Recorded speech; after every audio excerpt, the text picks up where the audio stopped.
In particular, I want to talk a little bit more about a sense of heart because a few of the people that wrote in presented some really interesting things. And I'll be paraphrasing a bit here, but one person was writing in saying they've come upon a sense of peace, a sense of their nature as awareness, a sense of freedom.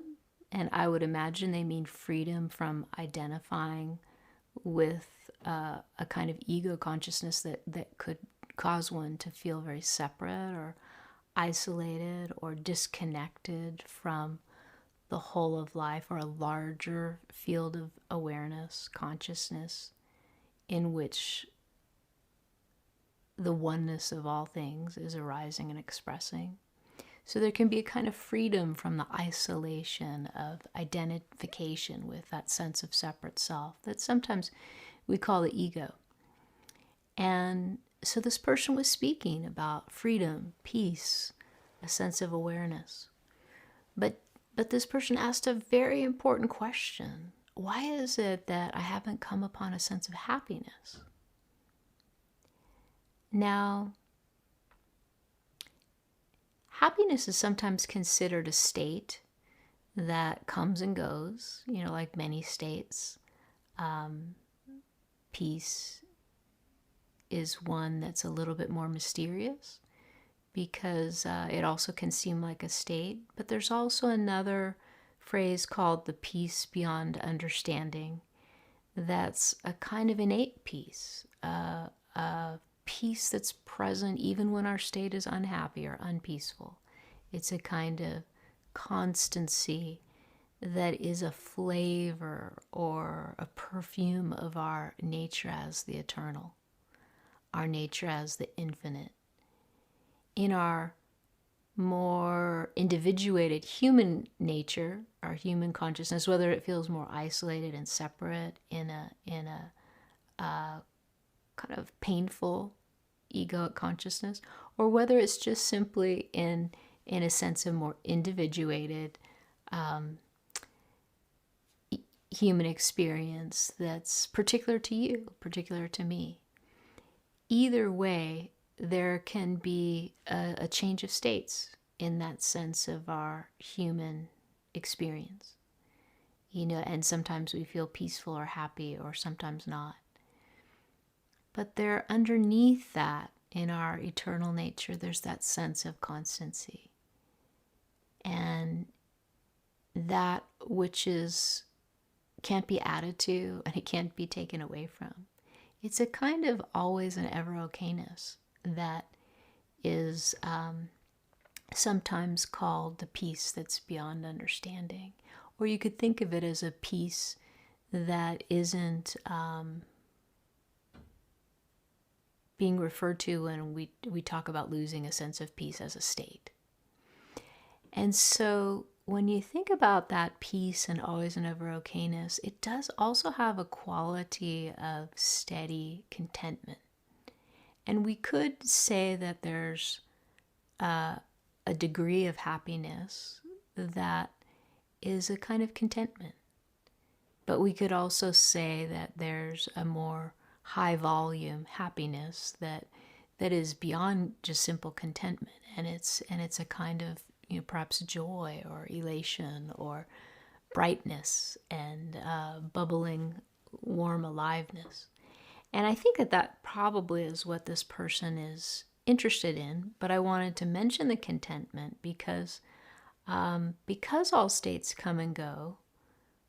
It's important to see that sometimes even when we don't feel bubbly happy, if you look really, really closely, amidst that sense of peace and freedom, that identity resting in and as awareness that this person has come upon, that there is this kind of contented happiness.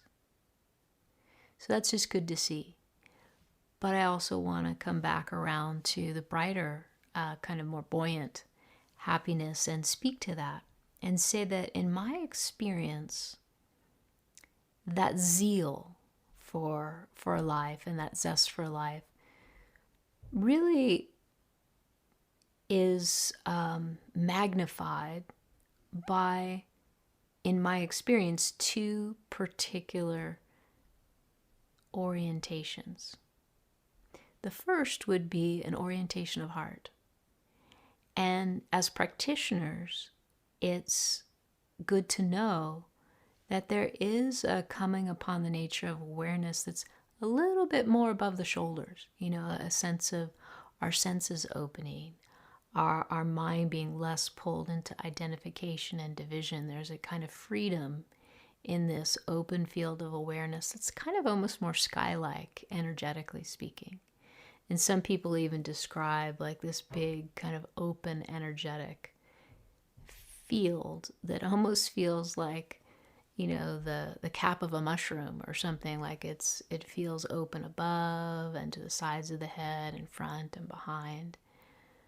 But when, as practitioners, you become curious about how awareness perceives through the heart center, there can be a way that spaciousness can be felt more in front of the chest, to the sides of the body, behind the shoulder blades at the back, a kind of opening that spacious field of awareness to include this whole area